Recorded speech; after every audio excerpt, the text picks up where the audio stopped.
Bom dia, pessoal do primeiro ano do ensino médio, Colégio Alfenísia Freire.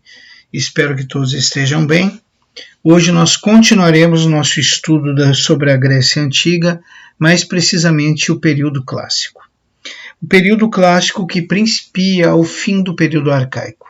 Nós observamos que ao término do período arcaico se iniciavam os conflitos entre gregos e persas. Durante o período arcaico, a expansão do Império Persa em direção à Ásia Menor, através do Mar Jônio, os persas se espalham até a Ásia Menor, atingem a Ásia Menor e começam a conquistar uma a uma as colônias gregas que ali haviam. E essas colônias gregas acabam sendo auxiliadas por Atenas a combater os persas. A intervenção de Atenas nas pretensões expansionistas dos nossos amigos persas é visto pelo imperador persa como uma espécie de ultraje. Como uma nação tão pequena como a dos gregos tem a ousadia de se contrapor à expansão do grandioso Império Persa. Então, nós vamos ver que essa tentativa de auxílio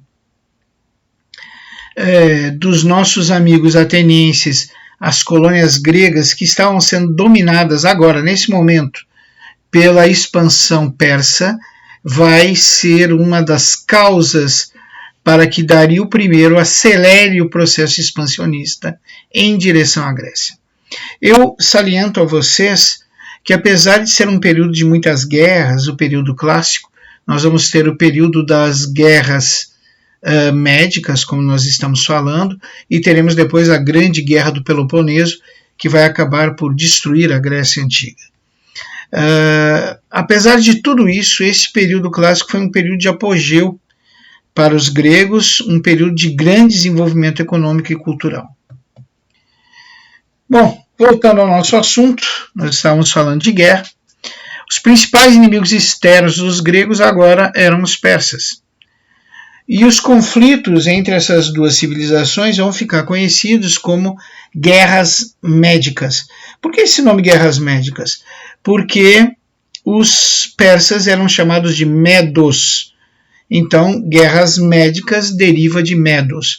Essas guerras ocorreram nos anos de 500 a 479 a.C. Então, como eu já havia falado para vocês, os persas, em seu processo expansionista, vão dominar o Mar Jônio e, por conseguinte, vão acabar dominando diversas cidades de estados de origem gregas que estavam naquela região, principalmente na região da Ásia Menor. De novo, gente, eu relembro que essas colônias gregas acabaram aí naquele período da segunda diáspora grega, o período de expansão territorial grega. Ok? Não podemos esquecer disso. Bom, nós vamos ver que os gregos se rebelam contra a dominação persa. Né? Que gregos? Os gregos que viviam nessas comunidades, né, que estavam na Ásia Menor, se rebelam contra a dominação persa, não aceitam integrarem o Império Persa facilmente, se opõem militarmente aos persas, e os persas vão dominando uma a uma. Né? E essas colônias, elas pedem auxílio para a mãe Grécia e são atendidas principalmente por Atenas. Né? E esse atendimento de Atenas à súplica por ajuda de suas colônias gregas na Ásia Menor vai ser uma das causas, a principal causa, que faz Dario I acelerar o processo de invasão em direção à Grécia e desejar a destruição de Atenas. O Dario I ele não queria só conquistar Atenas, ele queria destruir Atenas. Ela ia servir de exemplo para todo aquele que se interpusesse entre ele e seus desejos de expansão do Império Persa. Então nós vamos ter as guerras médicas, que entre persas e gregos houveram várias batalhas, mas duas se destacam, a Batalha de Maratona e a Batalha das Termópilas. Vamos começar falando da Batalha de Maratona. Né? O exército do rei persa Dario I ele vai atravessar o Mar Egeu em 490 a.C. e ele tinha a intenção de atacar Atenas, desculpe, gente, pelo norte, na estreita planície de Maratona, uma planície que ficava próxima ao mar. Só que Dario I vai sofrer uma derrota estrondosa aí contra os gregos. Eu vou tentar resumir mais ou menos para vocês o que foi a Batalha de Maratona. As forças de Dario I chegam via marítimo até a planície de Maratona, eles atracam seus barcos e descarregam 25 mil soldados, entre infantaria, cavalaria, arqueiros e por aí vai. Imediatamente, os gregos, reforço, as cidades-estados gregas eram independentes. A Grécia nunca se uniu como um império, mas, mediante um inimigo tão poderoso, as cidades-estado gregas vão enviar forças militares. Cada cidade vai enviar 1000 homens e um general. Todas essas cidades-estado aceitaram ser lideradas no campo de batalha por Atenas, mais precisamente pelo general ateniense Milcíades. Milcíades, então, é o grande general que vai liderar as forças gregas contra as forças persas, contra os medos. São 11 mil gregos contra 25 mil persas. Milcíades convoca também os espartanos. Afinal, os espartanos são os lendários guerreiros gregos. O símbolo da perfeição de um guerreiro era o espartano. Só que os espartanos eles tinham feriados religiosos que às vezes duravam de 7 a 14 dias. E para azar do Milcíades, os espartanos estavam em um desses feriados. Desculpa, gente. Eu peço desculpa, estou com um pouquinho de faringite e está ficando um pouquinho difícil de falar. Mas dá para levar. Vamos voltar então. Milcíades então descobre que os espartanos não virão porque estão num feriado religioso. Milcíades desloca as forças gregas e toma uma posição mais elevada na planície de Maratona, uma pequena elevação, e lá de cima ele enfileira suas forças e fica contemplando as forças persas que estão na praia. Logo ele vê a superioridade dos persas e ele, por estar numa área mais elevada, numa pequena elevação em relação aos persas, a ideia de Milcíades é deixar que os persas venham até ele, ou seja, ele vai ficar parado esperando um ataque dos persas. Só que os generais persas, ao verem as forças gregas, a vislumbrarem as forças gregas, eles têm uma pergunta em mente: se todo o exército de Atenas está aqui, junto com o exército de outras cidades gregas, quem é que está defendendo Atenas? Então, logo os nossos amigos persas chegam à conclusão que não tem ninguém defendendo Atenas. Então, na calada da noite, eles tomam uma decisão. A decisão é manter na praia 12 mil homens para lutar contra os gregos. Eu relembro que os persas não tinham medo dos gregos, eles já tinham derrotado os gregos várias vezes, lá nas batalhas de expansão em direção à Ásia Menor. Então eles não tinham medo nenhum, eles achavam que era só mais uma luta contra os gregos que eles iam ganhar. E eles deixariam 12 mil persas na praia para lutar contra as forças gregas e 13 mil persas entrariam nos barcos e via marítima atacariam Atenas, que estava totalmente desprotegida. A estratégia dos persas, dos generais persas, é perfeita. Só que eles não contavam que Milcíades, eu acho que devia sofrer de insônia, ele passou a noite inteira observando a movimentação das forças persas e deduziu o que estava acontecendo. E quando amanheceu, ele ordenou um ataque imediato dos gregos em direção às forças persas que se encontravam na praia. Milcíades sabia que ele tinha que destruir a linha de defesa que estava na praia dos persas para chegar até os barcos e impedir que esses barcos rumassem até Atenas e invadissem a cidade totalmente desprotegida. Milcíades então leva os seus soldados em direção aos persas. Isso causa grande surpresa, os persas nunca haviam sido atacados, sempre eles atacavam Afinal, ninguém tinha coragem de atacar os poderosos persas, os lendários guerreiros das forças do exército persa. Então já é uma surpresa para eles observarem os gregos marchando em sua direção. O nosso amigo Milcíades temia muito os arqueiros persas, eles eram famosos por causar vários prejuízos nas infantarias que se sobrepunham a eles, que os atacavam. Então Milcíades também planeja uma tática para tentar escapar desses lendários arqueiros persas. Ele sabe que o alcance dos arqueiros é de 300 metros. Quando ele está a 310 metros, ele dá uma ordem que surpreende completamente os persas. Ele manda os seus soldados correrem em direção às forças persas. Os persas nunca tinham sido atacados. Isso já era surpreendente para eles, estarem sendo atacados. E agora, mais surpreendente ainda, que o inimigo estava correndo para cima deles para atacá-los. Por um momento, as forças persas ficam sem reação, uma coisa nova para eles. Os arqueiros ficam aguardando a ordem de comando, que demora um pouco. Isso ajuda com que os nossos amigos gregos avancem cada vez mais rápido em direção à linha de combate formada pelos persas na praia. Quando os arqueiros começam a lançar as flechas, os gregos já estão a uma distância muito próxima. Nós vamos ver que as forças gregas colidem com a linha de defesa criada pelos persas na praia. Essa linha de defesa que tinha como grande objetivo impedir que os persas atingissem seus navios, que estavam indo para destruir Atenas, e também essa linha que achava, linha de defesa persa, que achava que ia realmente ganhar essa batalha. Como eu já disse a vocês, era só mais uma batalha contra gregos, eles já haviam derrotado os gregos várias vezes lá na Ásia Menor. Só que Milcíades, ele cria uma tática militar muito interessante. As forças centrais dessa linha dos gregos era muito fina. Tinha 4 soldados enfileirados, né? Já as forças laterais tinham de 8 a 16 soldados enfileirados. Então ele fortaleceu os flancos, o flanco direito e o flanco esquerdo, e enfraqueceu o centro de sua fileira de ataque, Milcíades. Quando os persas veem isso, é óbvio, eles vão atacar o flanco central, que é o que se aproxima mais rápido e é o mais fraco.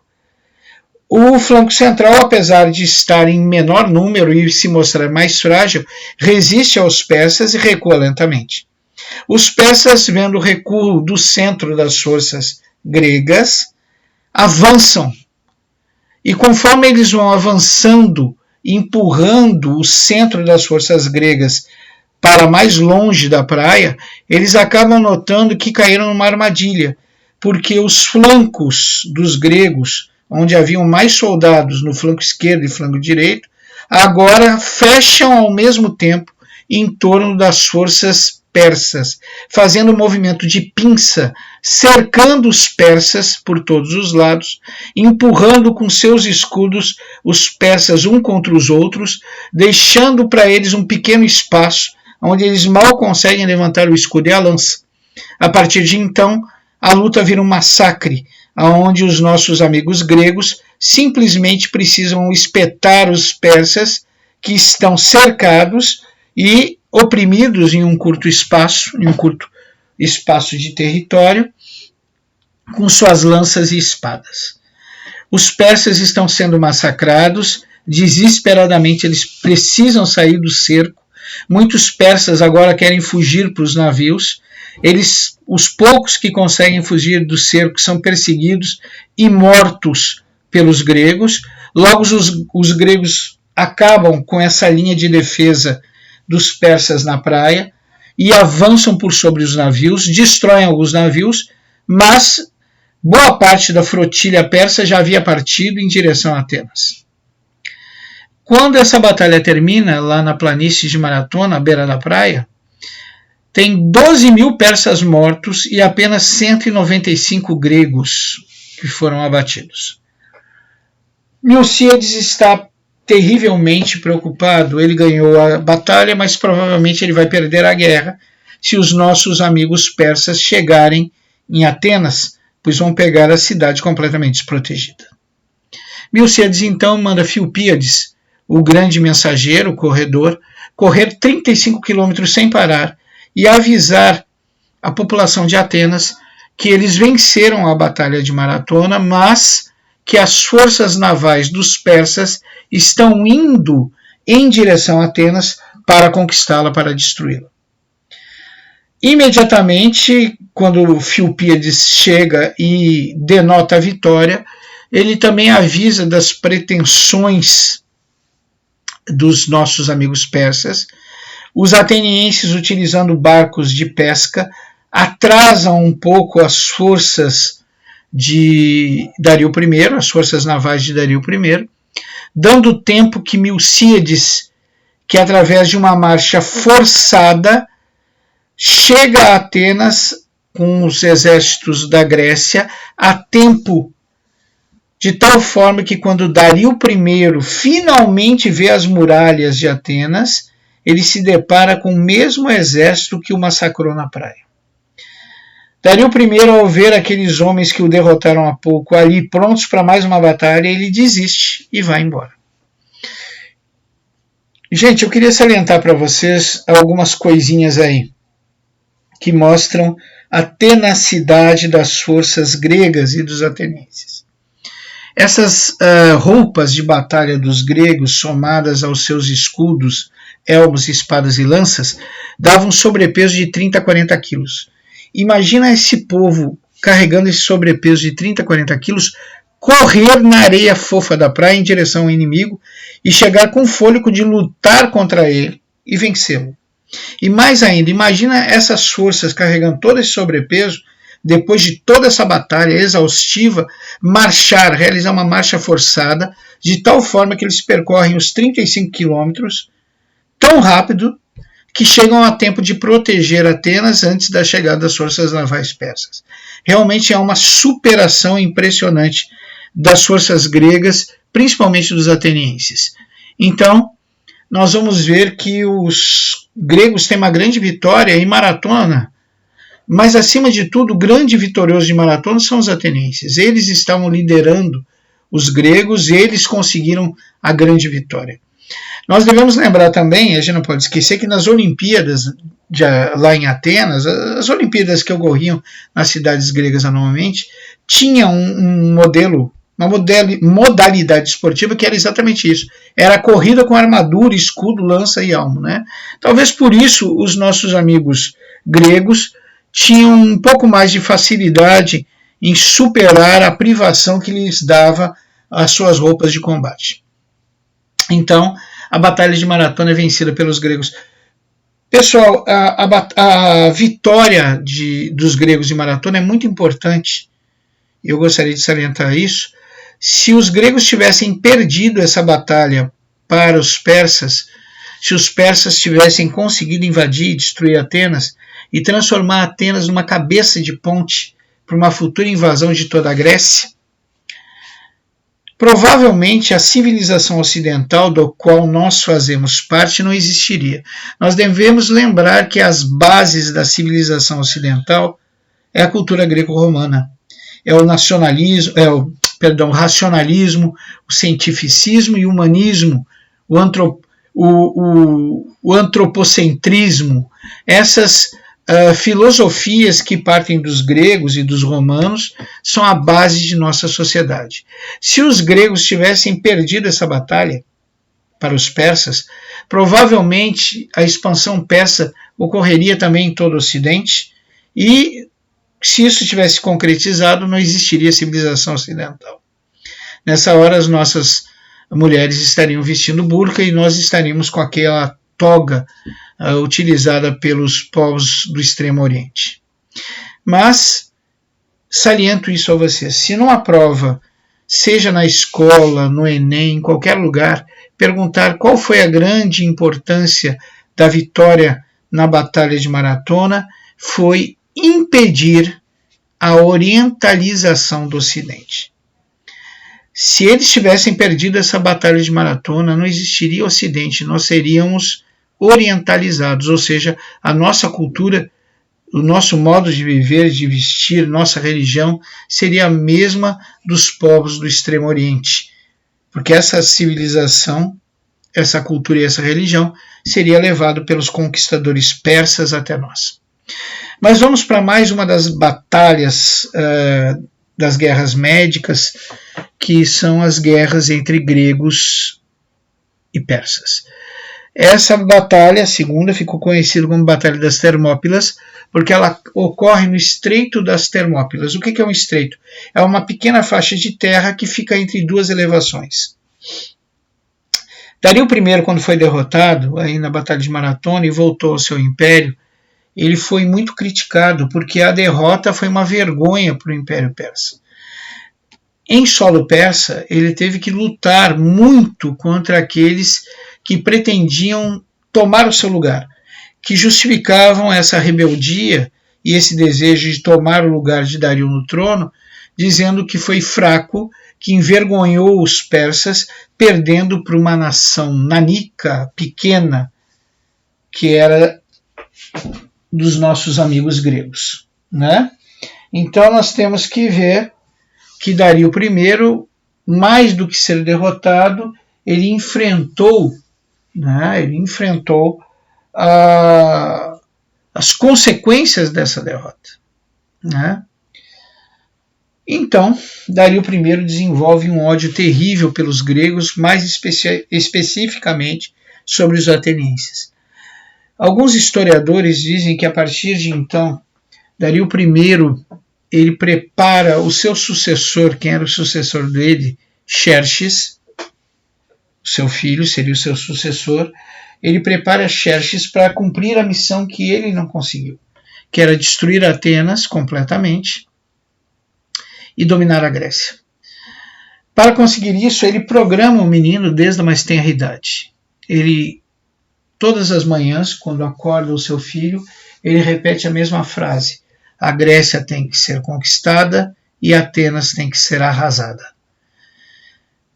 O Xerxes vai ouvir isso desde os 3 anos. Até mesmo quando Dario I está longe, devido a alguma campanha militar ou visitando alguma nação dominada pelo seu reino, os escravos ficam com a missão de acordar o seu filho com a mesma frase: a Grécia tem que ser conquistada e Atenas tem que ser arrasada.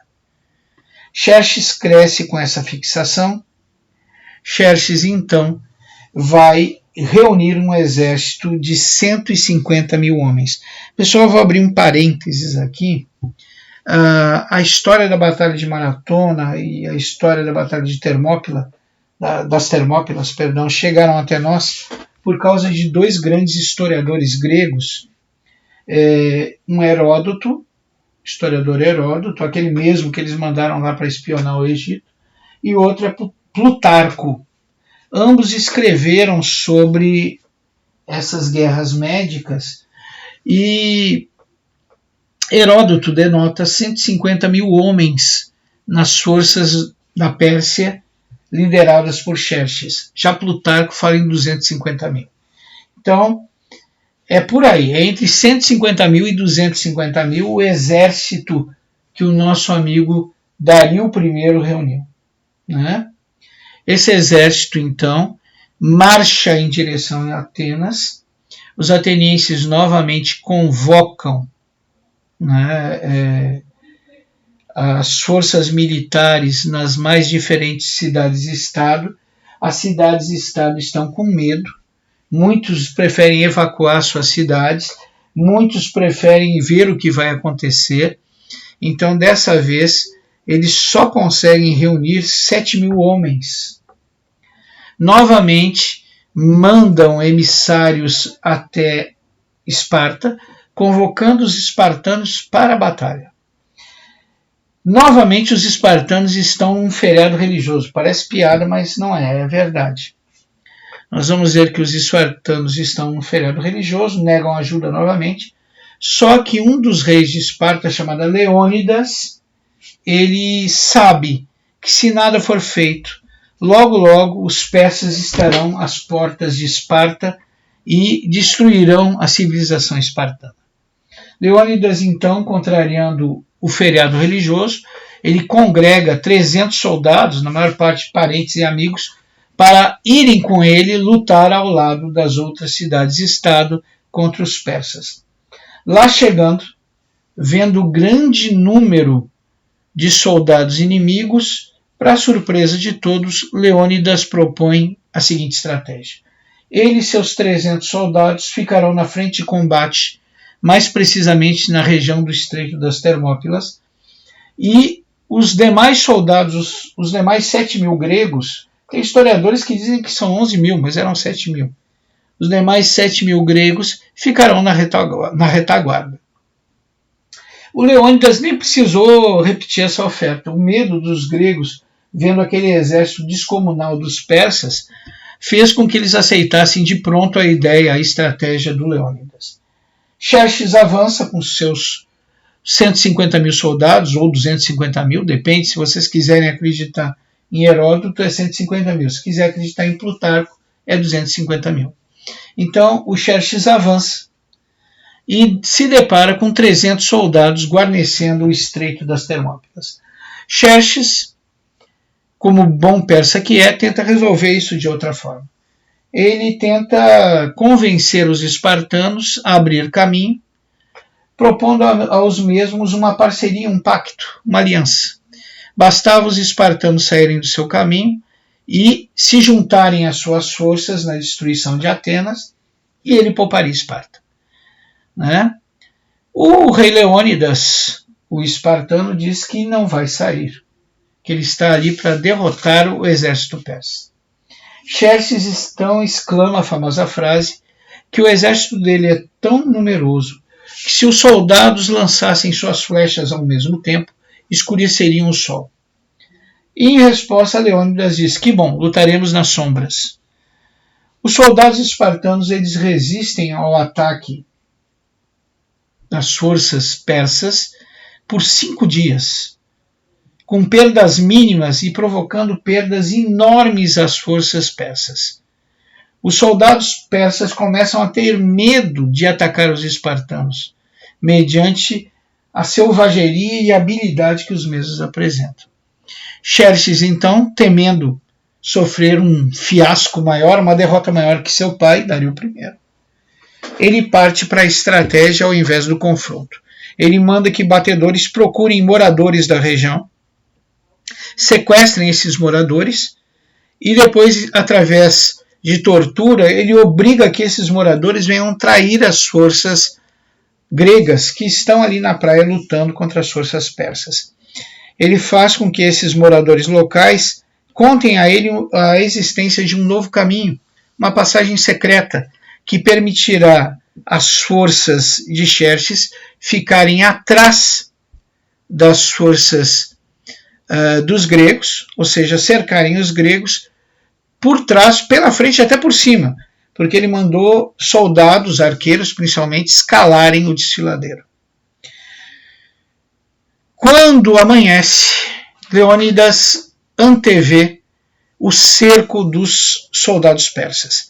Ele sabe que a derrota é iminente e Leônidas mais uma vez toma uma decisão surpreendente. Ele manda que os 7.000 soldados gregos que estavam na retaguarda vão embora, voltem para suas cidades, provoquem a evacuação de suas cidades e se reagrupem no momento futuro para combater os soldados persas e Xerxes. E que Atenas também, que os soldados atenienses voltem para Atenas, evacuem a cidade e no momento futuro se reagrupem para enfrentar Xerxes. Os soldados espartanos ficam para enfrentar o cerco dos soldados persas e, apesar de cercados, eles ainda conseguem resistir por 12 horas, dando tempo suficiente para que as cidades sejam evacuadas, para que futuramente esses que fugiram da dominação dos persas possam se reagrupar, renovar forças e derrotá-los futuramente. Xerxes consegue finalmente passar pelos persas, com perdas surpreendentes. Xerxes consegue finalmente passar pelos espartanos com perdas surpreendentes. Ao término desse combate, morreram 22.000 persas e 300 espartanos.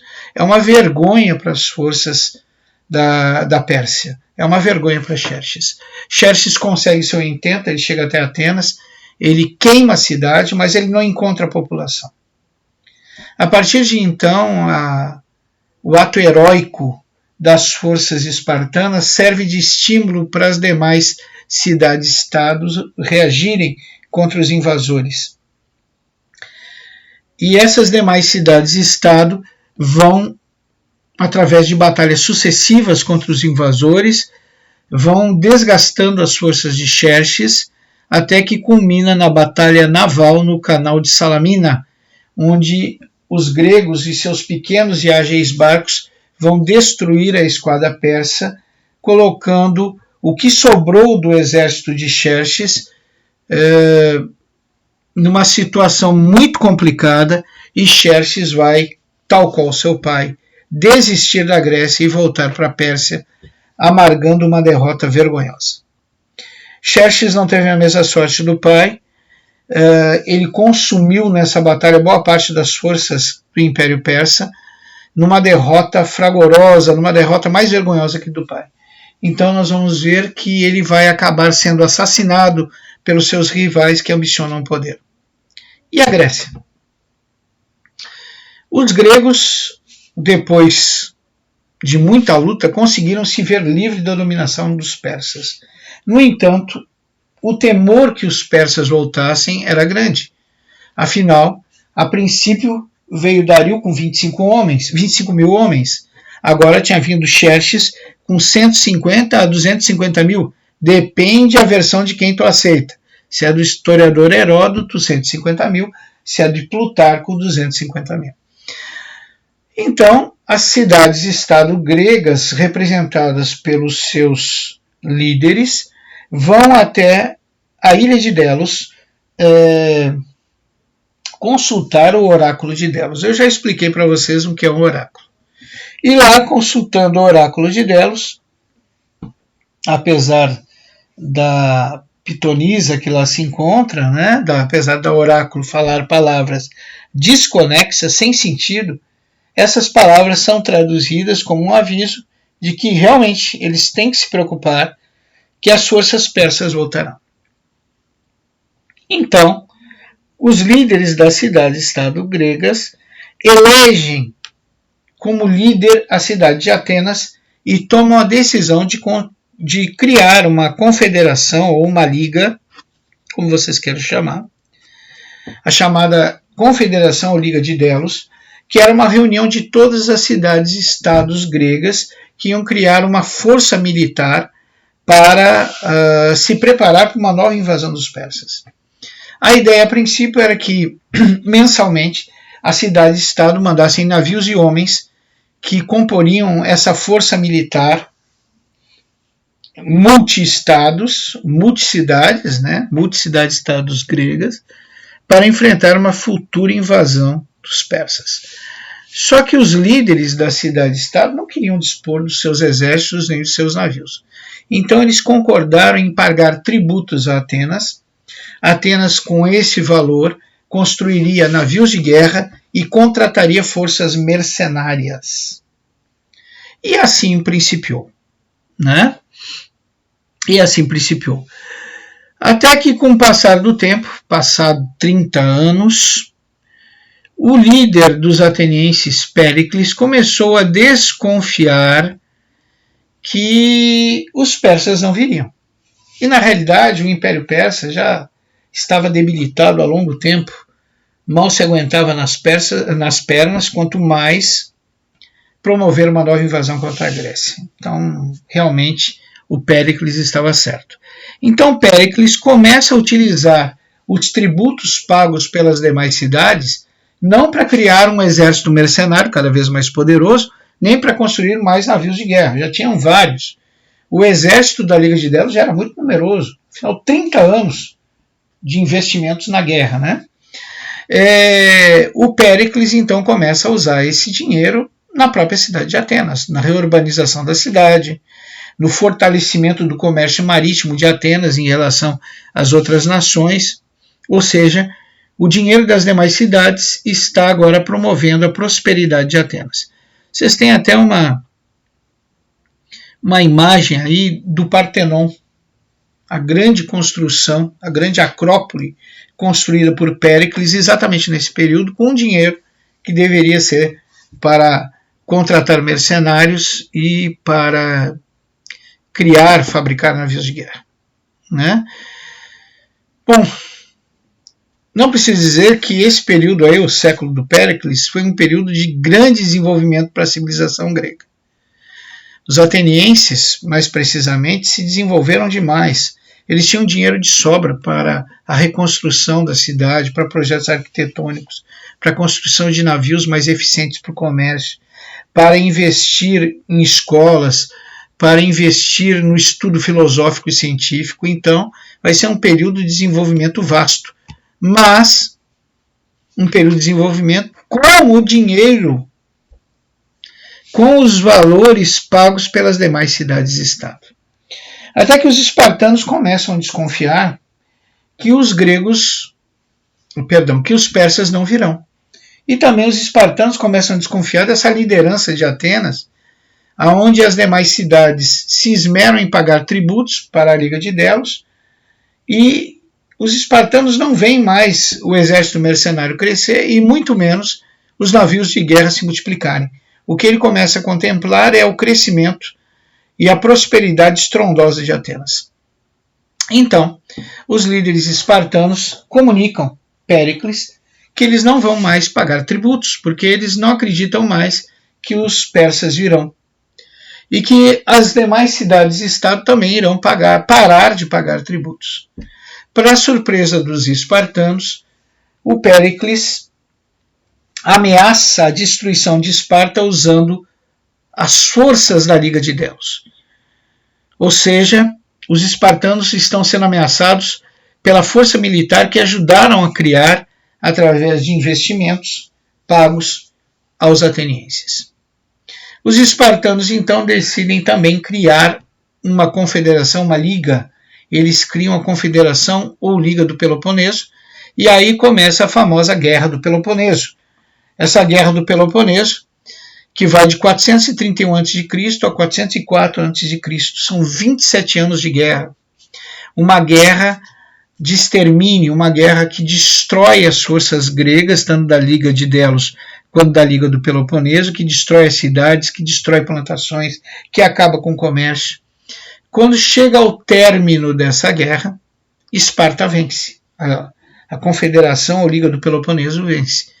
Mas o que se vê agora é a completa ruína do mundo grego.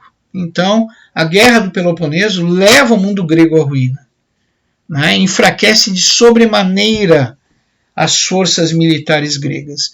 Os espartanos assumem a liderança, afinal derrotaram a Liga do Peloponeso, os espartanos derrotaram a Liga de Delos, espartanos que eram os líderes da Liga do Peloponeso, mas a vitória dos espartanos também dura pouco, porque logo a cidade-estado de Tebas derrota Esparta e assume o controle da Grécia. Mas também Tebas amarga uma vitória por curto espaço de tempo, porque logo o Império Macedônico virá, sobre a liderança de Filipe II, conquistar toda a Grécia. E aí nós teremos o início do período chamado período helenístico. Então, o período clássico ele termina com a dominação macedônica sobre a Grécia. E no período clássico nós vamos ter dois contrapontos interessantes. É um período de apogeu do mundo grego e, ao mesmo tempo, é o período do declínio e destruição da Grécia, através da Guerra do Peloponeso. Bom, o período helenístico ele tem esse nome por um motivo. Apesar dos macedônios terem invadido a Grécia, liderados pelo seu rei Filipe II, a cultura grega era tão pungente que acabou assimilando os macedônios. Os macedônios eles vão se render à cultura grega, à cultura helenística, que vai continuar predominando, por todos os territórios e também influenciando agora de sobremaneira o Império Macedônico. O Filipe II ele vai acabar sendo assassinado e no seu lugar vai assumir o seu filho, Alexandre Magno, Alexandre o Grande, que vai construir um dos maiores impérios que já foram vistos no nosso planeta. Depois da morte de Alexandre, e Alexandre não deixou sucessores, o seu império vai ser dividido entre seus generais.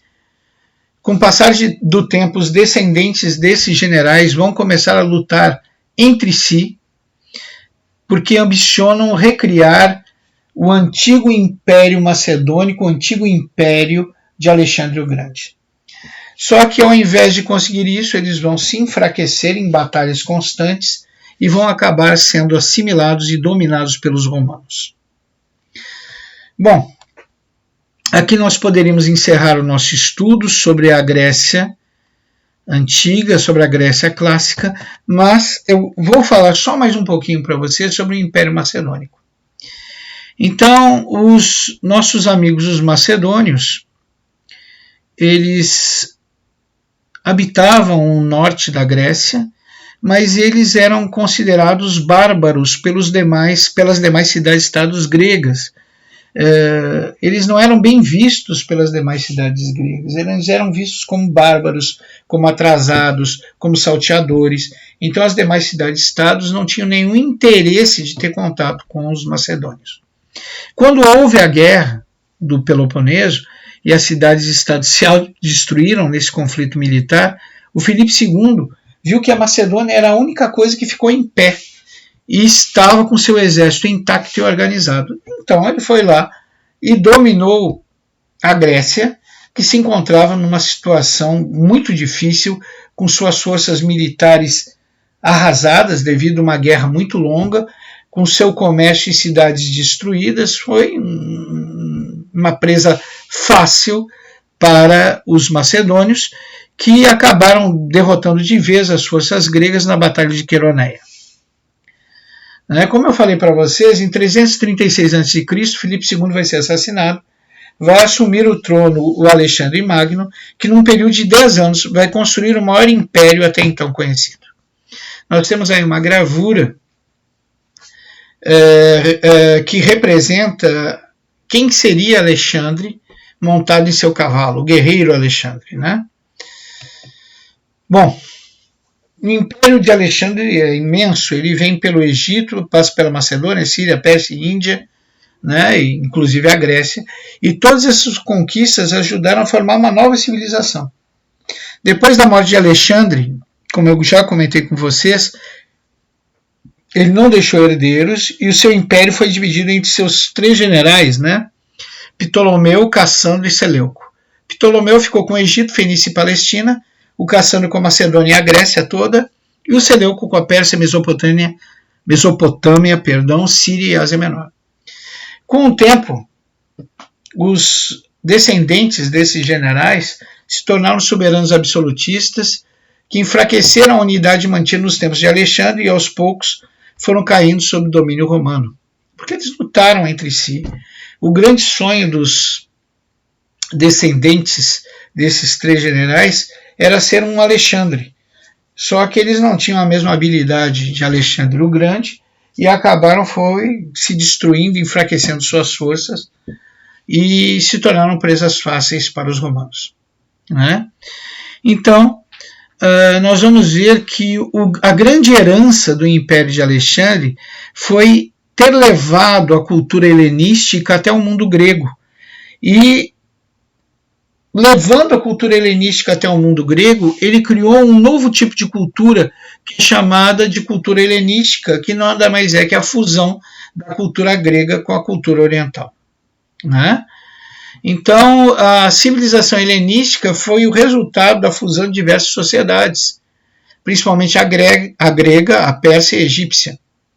A grande obra de Alexandre Magno, na realidade, foi, apesar do esfacelamento do seu império e território depois, foi nesse movimento expansionista ser responsável pela difusão da cultura grega pelo Oriente, fundando várias cidades foram batizadas com o nome de Alexandre, a mais conhecida é Alexandria, que se tornaram verdadeiros centros de difusão da cultura grega no Oriente.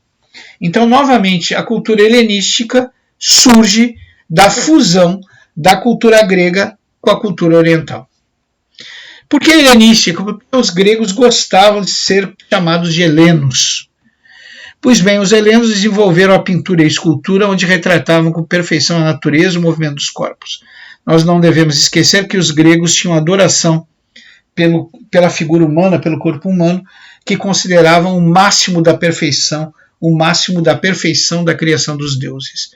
Nós temos um exemplo disso na escultura de Laocoon e seus filhos, que vocês podem ver aí no slide. Bom, a cultura grega se expandiu por todo o Oriente. Os principais centros de cultura helenística foram Alexandria, no Egito, Bérgamo, na Ásia Menor, e a ilha de Rhodes, no Mar Egeu. Com seus palácios de mármore, ruas amplas, escolas, bibliotecas, teatros e academias, museus e até institutos de pesquisa. A arquitetura sempre impressionou pela riqueza e pelo porte, como o altar de Zeus em Bérgamo, que vocês podem ver aí no slide, que hoje se encontra no Museu de Berlim. Vocês podem ver que esse altar de Zeus, ele ficava lá na Ásia Menor. E ele é um exemplo típico da cultura grega. Vocês podem ver através disso como a cultura grega foi disseminada por todo o Oriente. E também foi disseminada a filosofia helenística. A filosofia helenística que pregava correntes filosóficas. Por exemplo, o estoicismo, que acentuava a firmeza do espírito, a indiferença à dor, a submissão à ordem natural das coisas e a independência em relação aos bens materiais. Tem o cinismo, que tinha total desprezo aos bens materiais e ao prazer. E tinha o epicurismo, que aconselhava a busca do prazer. E também o ceticismo, que aconselhava duvidar de tudo.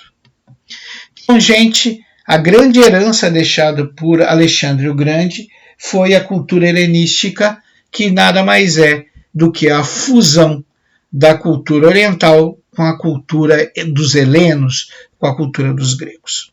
Eu espero que vocês tenham gostado da aula. Relembrando que vocês podem rever essa aula quantas vezes quiserem, quantas vezes for do desejo dos senhores, para que possam assimilar tudo que foi ensinado aqui.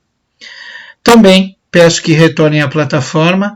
Eu deixei lá, linkado no vídeo complementar 01 e no vídeo complementar 02, dois excelentes documentários, um sobre a Batalha de Maratona e outro sobre a Guerra das Termópilas, que são muito interessantes, é quase um videogame, mas que nos permite ver de maneira clara as estratégias utilizadas nesses combates.